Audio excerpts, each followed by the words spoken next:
Good morning, good afternoon, good evening, folks. Michael Zuber, one rental at a time, back with his Monday expert, Mr. Greg Dickerson. How you doing, sir? Doing great, Michael. You know, I'd love to be an expert the rest of the week too, but hey, I'll take Monday. You're just my expert on Monday. You Oh, are that's what it is. Okay, yeah. I thought that was the only day I am an expert. No. Only I'm my expert. Yes. That's funny. Hey, what I wanted to ask you about, we had a great conversation about the Fed, BlackRock, Goldman Sachs, where's it going, all of that. But I just want to ask you point blank. The Federal Reserve is trying to engineer a soft landing. Soft landing mean we never dip into recession. I think we have come out of an environment of ungodly amount of, money creation. The Fed has done things that never done, like a $9 trillion balance sheet. I think a soft landing is a great goal, but I just want to come out and say right now, I think it's nearly impossible. I don't see how it happens. I think I think a recession has to happen given how out of whack so many things are. What do you think? Do you think they can do it? Well, generally, to curb inflation at the levels we're at, you have to generate a recession to destroy demand in order to correct inflation. The question is that possible in this current environment, given the job situation and the globalization that we're experiencing? So we're a consumer-driven economy. We are highly globalized. We're experiencing deglobalization because of the war. We've got an energy cost situation going up. So what is recession? Recession is negative GDP for 2 consecutive quarters. With prices going up like they are, we've got nothing but positive GDP. I mean, we have positive growth just because of inflation, because of the cost of things. So that's going to kind of skew stuff. So the question is, can they really create, negative GDP in an environment where there's more jobs than there are people, wages are going up, energy prices are going up, food, everything's going up. And we, are basically at a level of consumption where we were, before the pandemic. So nothing has changed in terms of consumer demand and spending. We're just spending more, for what we need. And the question is, will that contract? Will that pull back? And how can the Fed possibly do that without creating, a recession? So I don't know. I don't know if that's possible, given the current environment that we're facing right now. Yeah, this is kind of exactly why I have a new playlist called Whiteboard, where I stand in front of a whiteboard and, talk about various topics. One of the first ones I did was my economic review of 2022 and 2023. I think this year we have stagflation because of what you've just said, right?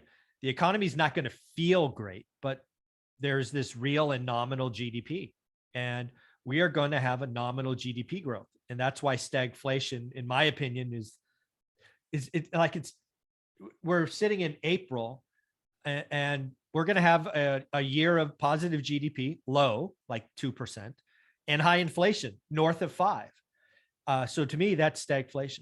I believe the Fed's going to be more aggressive than people expect, as we talked about in video 1, ultimately culminating in every income source, the 1%, the top 10%, everyone else cutting back substantially, and then again, the cost of debt, loans, zombie companies are going to go bust. We just saw 2 examples of companies burn hundreds of millions of dollars. There was a company called Fast, which was in the grocery delivery, burn $100 million in 6 months for being arrogant and stupid. We have Better.com, whose CEO admitted to pissing away $200 million.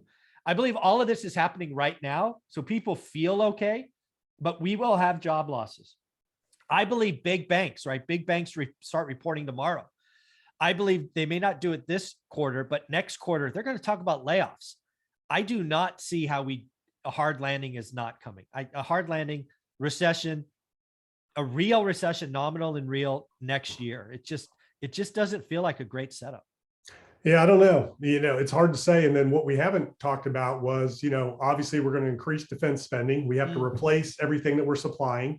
So worldwide. So we're going to have a huge increase in defense spending. We've got the infrastructure bill and all of the Build Back Better and all of those programs that are being passed and things like that. So, what the Fed has to do is they have to get housing prices back under control, because that's priced, a lot of people out of the market. So how do you do that? Well, you raise interest rates and you tighten credit. Credit controls are coming.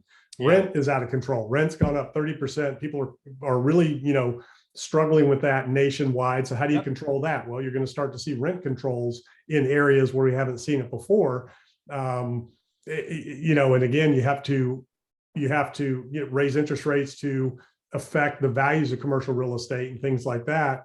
And then, the other thing is the job market. I mean, there's just so many more jobs right now than there are people to do them. I don't know if layoffs, like the mortgage industry is obviously laying off right now because rates are going up, mortgage applications are down.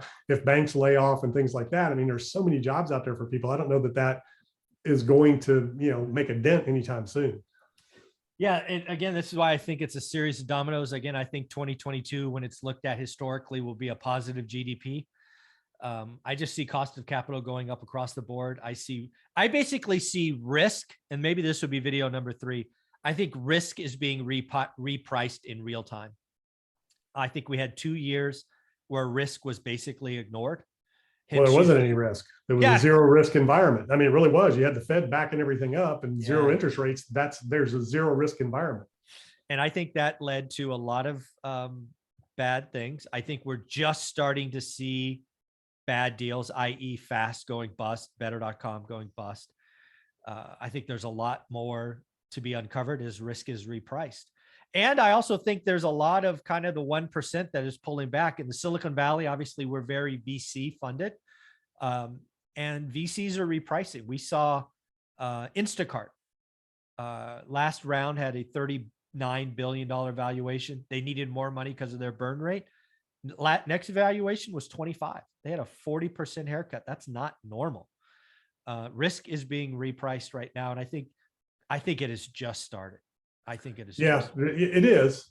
So here's the thing. There's still a ton of capital out there looking for a home. So maybe video number 3, let's talk about where the capital goes now. There you go. We will do that. So again, this is a lot of fun. So again, I want to go back. So do you think we have stagflation today? Stagflation is low growth with high inflation. So right now we have not seen, a curve in growth. So I don't think we have it yet. Okay. All right. I think we are in it. I guess it's really argument about what is low growth. I think what is real growth? I guess the question is, what is real growth? Because we have growth because prices are going up. Exactly. But companies are cutting back and they're making more, producing more with less because of inflation. So have we, I guess you got to measure growth differently, but right now I don't think we're there. Okay. All right. And then do you think we have a recession, an official recession, 2 negative quarters in 2023? Just wild guess. I'm just not seeing it right now. Okay. Awesome. I love it when we disagree because I think we have it Q2, Q3, or Q3, Q4 next year. And I think the Fed, it has to happen. Yeah. So very, very cool. Where can people find you? GregDickerson.com. That's where all my social media profiles are and links. GregDickerson.com. All right. I still look forward to number 3. Where's all the money going to go? Awesome. Thanks, buddy.